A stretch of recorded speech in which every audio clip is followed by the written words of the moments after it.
Shalom, shalom wa ahaba, mishpachah, shalom wa ahaba. Peace and love, family, peace and love. I want to say shalom to the whole house of Yasharel, all 12 tribes scattered throughout the four corners of the earth, to wherever we've been driven to the lands of our captivity. I also want to say shalom to the sojourners, the Gentiles, and the foreigners, and all those who give thanks, honor, and praises to the Elohim, or God of the Bible, and his only begotten Son, Yahushua HaMashiach, to whom many of you refer to as Christ. Hallelujah. Mishpachah, as we lead up into this defining moment in the history of these divided states of wickedness, I just want to address, some of the things that I see going on within the so-called black community. And I used to ask myself, what is going on with my people that they would even be considering elevating Vice President Kamala Harris to the position of president.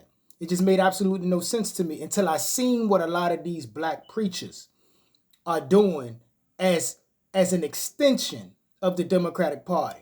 And today I just want to ask, I'm not going to take long, I just want to ask y'all a question before many of you, those who choose to participate in the voting process, before many of you go and make this decision, though if this just triggers the thought of one person, then I feel that I have done my job. I want to ask you, to these for these so-called pastors and preachers that many of our people are taking their political advice from, and many of these pastors and preachers that are convincing our people that it's okay to vote against their biblical values. I want to ask you, exactly what spirit are these men serving? Are they serving the spirit of blackness? Are they serving the spirit of the matriarchy? Or are they serving the spirit of the God of the Democratic Party? You understand? Because at first they tried to tell you that, black people got to support each other. You should just be supporting Kamala just because she black. When that voting for somebody just because they black stuff done caused us to shoot ourselves in the foot several times, because in order to trick you, they would send somebody out in what I call blackface, meaning that they have policies and politics that would keep you in poverty, but they won't. So they don't send somebody from another nation to you. They send your own because they know you're more willing to trust your own. You see what I'm saying? So is it the spirit of blackness that got these men blind? And many people are finding out that Kamala Harris is not even black like you and I. Or is it the matriarchy, which was put upon us by feminism and by this movement in the 50s and the 60s when they had to, when the Democratic Party had to contend for the black vote? So they came up with the welfare system, you understand, under Lyndon B. Johnson, and removed the black man from the head of the household and strengthened the black woman and positioned him over the black man in order to cause dysfunction within our community, and from which we have yet to come up out of.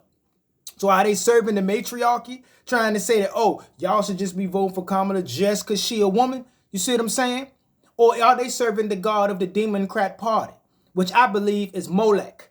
Which is symbolized by the bull, the same bull that the Israelites tipped it the Most High to anger when they worshiped the golden calf in the wilderness, which is a symbol of the god Molech. And when you go and you research the god Molech in the Old Testament and the New Testament, you will find out that one of the requirements of this deity was to sacrifice your firstborn child. You see what I'm saying? So many people, these pastors who are telling you that it's okay to condone murder, because the Bible tells us that you should not murder. So the shedding of innocent blood goes against the ways of the Most High. You see what I'm saying? So they are tricking many of our people to go and make a sacrifice to Moloch. See what I'm saying? Because many of our people get caught out here and they go and they abort their first child. Subliminally and subconsciously, they done tricked you into sacrificing your first child to Moloch. Because when you sacrifice to Molech, you did this with the expectation of receiving something in return. Whether in the ancient days, whether it was money, long life, rulership, the victory in war, a new successful crop, successful harvest, whatever it was, you were doing this to receive something. So when people go and they rid themselves of this life in the womb, are they not doing it so that they can continue their career? So that they don't have to tell their family that it may bring shame or something in some people's eyes. Because they don't want to be nobody's mother or father. Are these not things that you are receiving in return for that life that has been shed? You see what I'm saying, Mishpachah? So are these so-called black preachers, you know what I mean? Are they serving the spirit of blackness, the spirit of the matriarchy, or the spirit of the Democrat Party, which is the spirit of Molech?